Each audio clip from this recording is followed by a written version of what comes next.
Hello दोस्तों, जय हिंद, नमस्कार। एक बार फिर से स्वागत करते हैं आपके अपने यूट्यूब चैनल विजिट टेस्ट 2.0 में। तो दोस्तों, आज का हमारा टॉपिक है इतिहास से, जो कि इसके पहले हमने मौर्य साम्राज्य के बारे में बता दिया था। तो आज देखेंगे इतिहास का जो हमारा टॉपिक है वह है मौर्य साम्राज्य। क्या है? मौर्य साम्राज्य भाग 2। आज हम मौर्य साम्राज्य के बारे में दूसरा टॉपिक बताने जा रहे हैं। तो वीडियो को लास्ट तक जरूर देखिएगा। वीडियो अच्छा लगे तो वीडियो को लाइक, चैनल को सब्सक्राइब करना ना भूलिएगा। तो चलिए चलते हैं बिना देरी किए अपने क्वेश्चन पे। तो हमारा यहाँ पे क्वेश्चन क्या है? अशोक ने बौद्ध होने के बाद भी हिंदू धर्म में आस्था छोड़ी, इसका प्रमाण किससे मिलता है? तो कहेंगे दोस्तों, जो अशोक ने बौद्ध होने के बाद भी हिंदू धर्म में आस्था अपनी छोड़ी थी, तो जो इसका प्रमाण है वह मिलता है देव नाम पिय या पियदर्शी। क्या है? देव नाम पिय पियदर्शी या देवों का प्यारा, जिसका उपनाम क्या है? देवों का प्यारा। ठीक है। तो इसमें जो है अशोक ने अपने बौद्ध होने के बाद भी हिंदू धर्म का प्रमाण छोड़ा था। ठीक है। चलिए नेक्स्ट क्वेश्चन पे चलते हैं। प्राक अशोक ब्राह्मी लिपि का पता किस स्थान में है? तो दोस्तों कहेंगे, जो प्राक अशोक ब्राह्मी लिपि है, इसका जो पता है वह है श्रीलंका स्थित अनुराधापुर में। कहाँ है? श्रीलंका स्थित, जो कि श्रीलंका में स्थित है। कहाँ पे? अनुराधापुर में प्राक अशोक ब्राह्मी लिपि का पता चला है। अगला प्रश्न हमारा, सारनाथ स्तंभ का निर्माण किसने करवाया था? तो दोस्तों कहेंगे, जो सारनाथ स्तंभ था उसका निर्माण जो है अशोक ने करवाया था। किसने? अशोक ने। ठीक है, अशोक ने सारनाथ स्तंभ का निर्माण करवाया था। तो अगला प्रश्न हम देखेंगे, भारतीय महाद्वीप का प्रथम शासक कौन सा था, जिसने अभिलेखों के माध्यम से शासनादेश जारी किए? तो यहाँ पे क्या पूछा है? भारतीय उपमहाद्वीप का प्रथम शासक। ठीक है। तो कहेंगे भारतीय उपमहाद्वीप का प्रथम शासक अशोक थे, जिन्होंने अभिलेखों के माध्यम से शासनादेश जारी किए थे। ठीक है दोस्तों, हम अपने अगले क्वेश्चन पे चलते हैं। वह कौन सा स्तंभ है जिसमें अशोक ने स्वयं को मगध का सम्राट बताया? तो दोस्तों, जो अशोक सम्राट थे या सम्राट अशोक थे, उन्होंने स्वयं को मगध का सम्राट किस स्तंभ में बताया है? तो कहेंगे भाब्रू स्तंभ, जो कि राजस्थान में है। कहाँ है? भाब्रू स्तंभ जो कि राजस्थान में है। अगला प्रश्न हमारा है, यहाँ पे पॉइंट है कि ब्राह्मी लिपि में लिखे अशोक के शिलालेखों को सर्वप्रथम जेम्स प्रिंसेप ने पढ़ने में सफलता प्राप्त की। तो किसने? जो कि अशोक के शिलालेख थे वो किस भाषा में लिखे गए थे? तो कहेंगे अशोक के शिलालेख वो ब्राह्मी भाषा में, किसमें? ब्राह्मी लिपि में लिखे गए थे। जो कि सर्वप्रथम जो यह शिलालेख पढ़ने में किसे सफलता मिली थी? तो दोस्तों कहेंगे जेम्स प्रिंसेप को। जेम्स प्रिंसेप को अशोक के शिलालेख को पढ़ने में सर्वप्रथम सफलता मिली थी। चलिए अगले प्रश्न पे है चलते हैं। अशोक के किस अभिलेख से धम्म महामात्रों की नियुक्ति की सूचना मिलती है?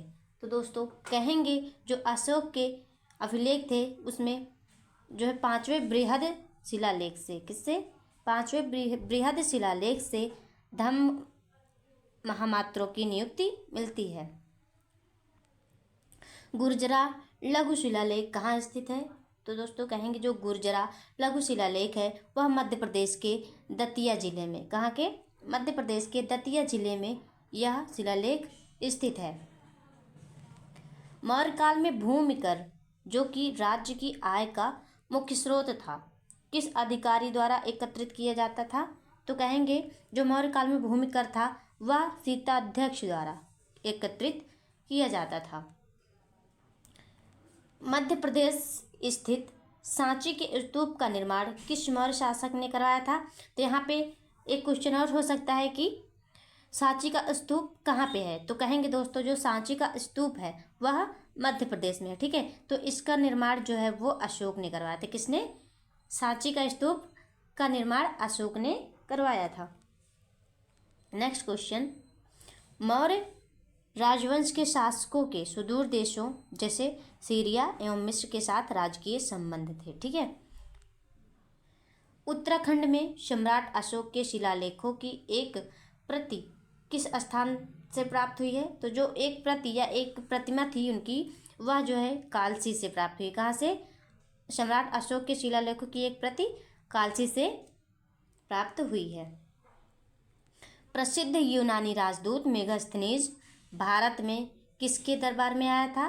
तो कहेंगे जो मेगास्थनीज थे वह चंद्रगुप्त मौर्य के, किसके? चंद्रगुप्त मौर्य के दरबार में आया था। तो यहाँ पे देखेंगे कुछ विभाग और अधिकारी। ठीक है। तो यहाँ पे हमारा जो विभाग पहला दिया है क्या है? सीता अध्यक्ष विभाग। क्या है? सीता अध्यक्ष विभाग जो था इसके अधिकारी कृषि विभाग का अध्यक्ष होता था। ठीक है। और यहाँ पे अगला है हमारा कराध्यक्ष। क्या है? कराध्यक्ष अधिकारी खानों का अध्यक्ष। ठीक है। खानों का अध्यक्ष होता था। लक्षणाध्यक्ष अधिकारी जो होता था वह मुद्रा विभाग का प्रधान होता था। ठीक है। शुल्काध्यक्ष का जो शुल्काध्यक्ष विभाग था वो था व्यापारिक कर का प्रधान अधिकारी होता था। ठीक है। अगला है हमारा मुद्राध्यक्ष। ठीक है। मुद्राध्यक्ष विभाग का जो अधिकारी होता था वो पासपोर्ट विभाग का अध्यक्ष होता था। ठीक है। संस्थाध्यक्ष विभाग, जो संस्थाध्यक्ष विभाग थे वो उसके अधिकारी जो होते थे वह व्यापारिक मार्गों का अध्यक्ष हुआ करते थे। नेक्स्ट टॉपिक पे चलते हैं। मौर्य काल में व्यापारियों के संगठन को संभूत समुत्थान और समव्यावहारिक तथा व्यापारियों के नेता को सार्थक वाह कहा जाता था। सार्थवाह कहा जाता था। गुप्तचर व्यवस्था का प्रथम विस्तृत वर्णन किस ग्रंथ में किया गया है? तो कहेंगे जो गुप्तचर व्यवस्था था उसका प्रथम विस्तृत वर्णन जो है वो अर्थशास्त्र में किया गया है। किसने? अर्थशास्त्र में किया गया है। मौर्य काल की किस पुस्तक में जहाज निर्माण व नाविक गतिविधियों का वर्णन है? तो कहेंगे जो मौर्य काल में जहाज निर्माण और नाविक गतिविधियों का वर्णन है वह है इंडिका, जो कि मेगास्थनीज द्वारा लिखी गई ग्रंथ है। क्या है? मेगास्थनीज की यह प्रसिद्ध पुस्तक है इंडिका, जिसमें जहाज निर्माण व नाविक गतिविधियों का वर्णन किया गया है। चंद्रगुप्त मौर्य अपने अंतिम समय किस धर्म का अनुयायी हो गया था? तो चंद्रगुप्त मौर्य जो थे वो अपने अंतिम समय में जैन धर्म के, किसके? जैन धर्म के अनुयायी हो गए थे। अगला हमारा प्रश्न है, कौन सा स्थान मौर्य काल में शिक्षा का सर्वाधिक प्रसिद्ध केंद्र था? तो कहेंगे तक्षशिला था। क्या था? तक्षशिला था, जो कि शिक्षा का सर्वाधिक प्रसिद्ध केंद्र माना जाता था। गांवों के शासन को स्वायत्तशासी पंचायतों के माध्यम से संचालित करने की व्यवस्था का सूत्रपात किस वंश ने किया था? तो कहेंगे मौर्य वंश ने। किसने? मौर्य वंश ने गांव के शासन को स्वायत्तशासी पंचायतों के माध्यम से संचालित किया था। अगला पॉइंट है हमारा, मेगास्थनीज ने अपनी पुस्तक इंडिका में भारतीय समाज को 7 श्रेणियों में विभाजित किया था। किसने? इंडिका में भारतीय समाज को 7 श्रेणियों में विभाजित किया था। अशोक का समकालीन तुरमय कहाँ का राजा था? तो जो अशोक का समकालीन तुरमय था वह मिस्र का राजा था। मिस्र के शासक 288 से 246 ईसा पूर्व। ठीक है।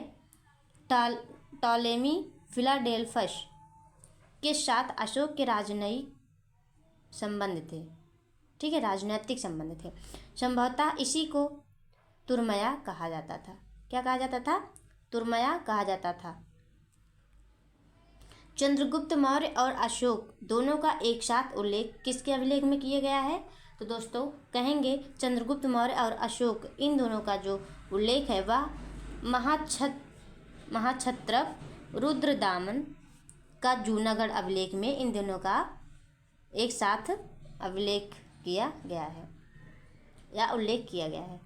भाग एवं बलि किसके प्रमुख स्रोत थे? तो कहेंगे राजस्व के स्रोत थे। भाग एवं बलि राजस्व के स्रोत थे।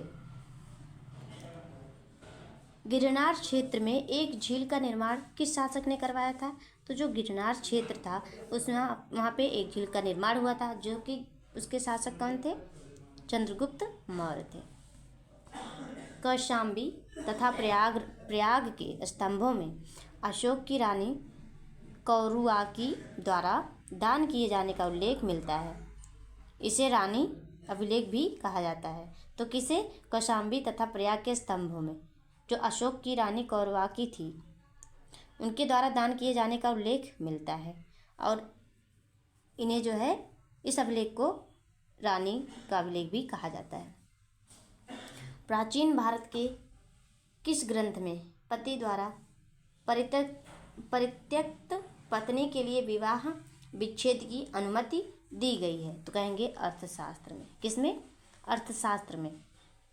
कलिंग युद्ध की विजय तथा क्षत्रियों का वर्णन अशोक के किस शिलालेख में है? तो जो कलिंग युद्ध का विजय था और क्षत्रियों का वर्णन था वह 13वें शिलालेख में किया गया है। किसके? अशोक के 13वें शिलालेख में किया गया है। नेक्स्ट क्वेश्चन, अशोक के अभिलेखों से किस दक्षिणी राज्य के अतिरिक्त सभी दक्षिणी राज्यों का उल्लेख प्राप्त होता है? तो कहेंगे सातवाहन।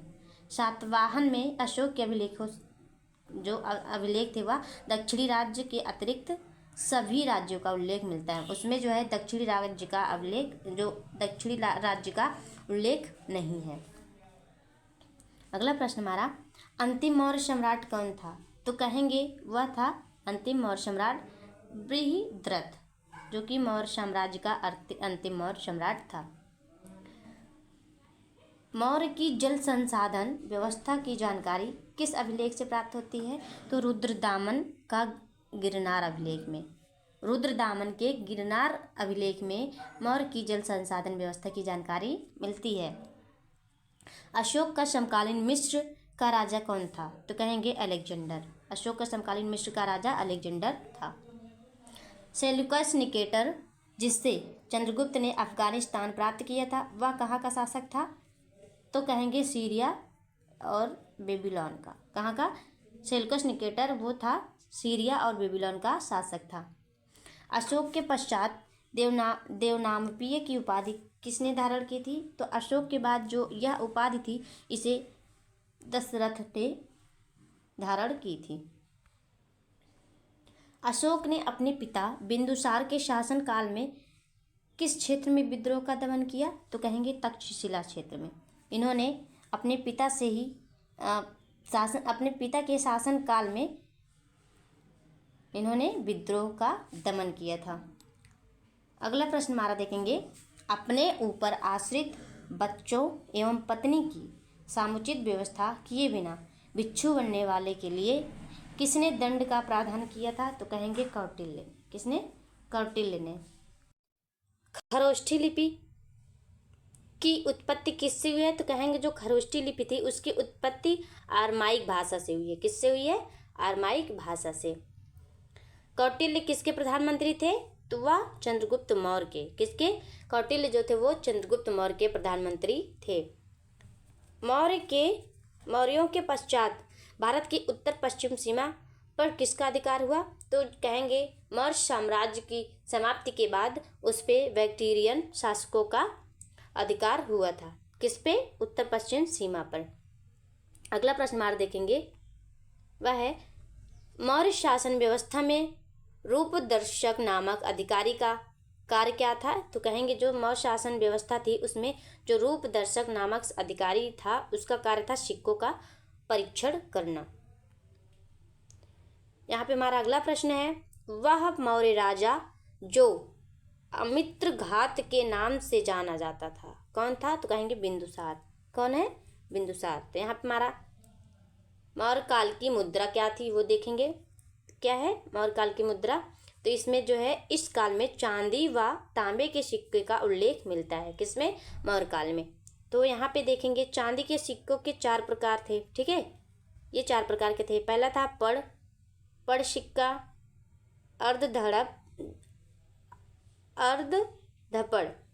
अर्धधपड़, उसके बाद अर्धपड़ था, सॉरी यहाँ पे है अर्धपड़, उसके बाद पाद, उसके बाद है अष्टभाग, ठीक है।